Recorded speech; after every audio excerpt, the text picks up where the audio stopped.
ان رب يسوع قال عن نفسه انا هو الحق، انا هو الطريق والحق والحياة. وقال عن الروح القدس روح الحق. بقية الجملة ايه؟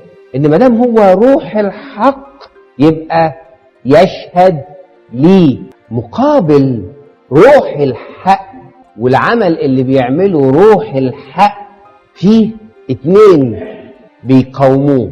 الاولاني اسمه روح الكذب. من هو الكذاب؟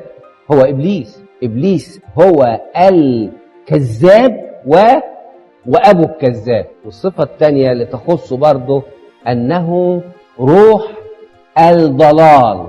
ابليس الذي يضل العالم كله. ايه الفرق بين الكذب وبين الضلال؟ الضلال اخطر من الكذب. ليه؟ الكذب معناه انكار الحقيقة. ضلال اسوأ شر من الكذب. ليه؟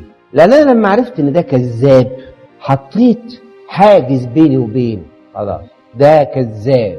بقيت الكلام اللي عايز يقوله سديت ودني. من اول ما لقيته بيكذب وبيقول لا المسيح ما جاش في الجسد قمت انا حطيت سدادة في ودني.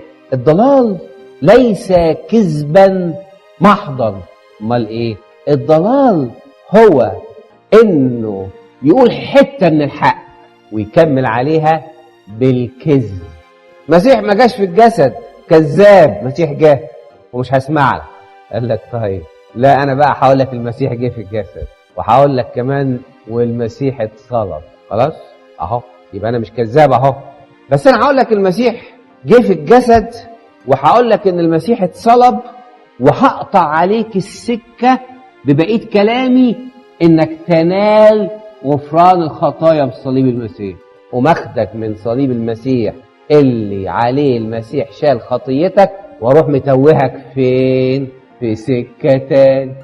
وصلتك للنتيجة اللي وصلك ليها الكذاب. في كلا الحالتين هو عايز يقطع السكة بينك وبين صليب المسيح. هو عايز يقطع السكة بينك وبين الحياة اللي بيفيضها المسيح في الروح القدس، عشان حياة ما تفيضش فيك، عشان ما تقبلش الروح القدس ويفيض فيك ويحييك. روح الحق بيشهد المسيح، روح الكذب بينكر المسيح، روح الضلال بيتوهك عن المسيح. هو مش قادر ينكره. إذا قدر ينكره كان به، مش قادر ينكره يتوهك عن المسيح، ياخدك في طرق توصلك لنفس النتيجة. أنا أبقى في الحق لما أبقى جوه المسيح، أبقى في الحق لما أبقى متحد بفكر المسيح، متحد بيه. أبقى في الحق لما أكون بعمل مشيئته. أبقى في الحق لما أبقى عايش فيه. مسألة مش صعبة إنك تعرف أنت في الحق ولا مش في الحق، لأن إذا انتهينا إلى التعريف من خلال كلمات المسيح نفسها أنا هو الحق، يبقى كلما كنت في المسيح أنت في الحق. كلما كنت في مشيئته أنت في الحق. طب اسمع كده رب يسوع بيقول إيه؟ كل من هو من الحق يسمع صوتي. انت سمعت من الناس وماشي ورا كلام الناس وما سمعتش صوته.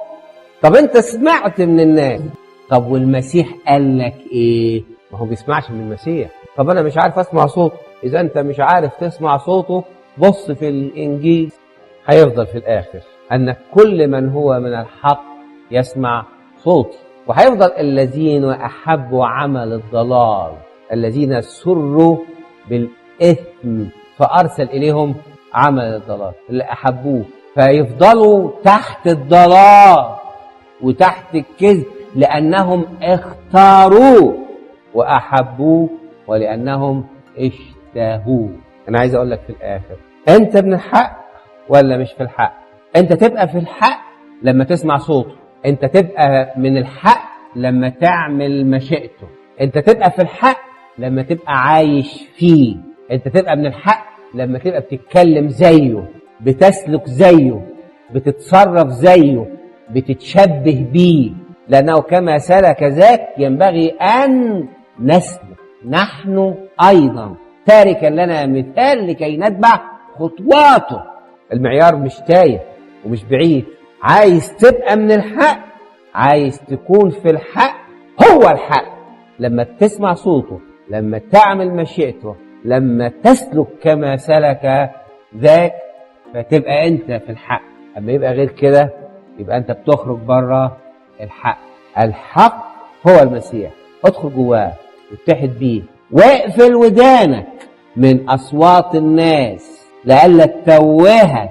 ولما الناس تتكلم في ودانك، خد كل اصوات الناس ورشحها جوه الله بيقول ايه.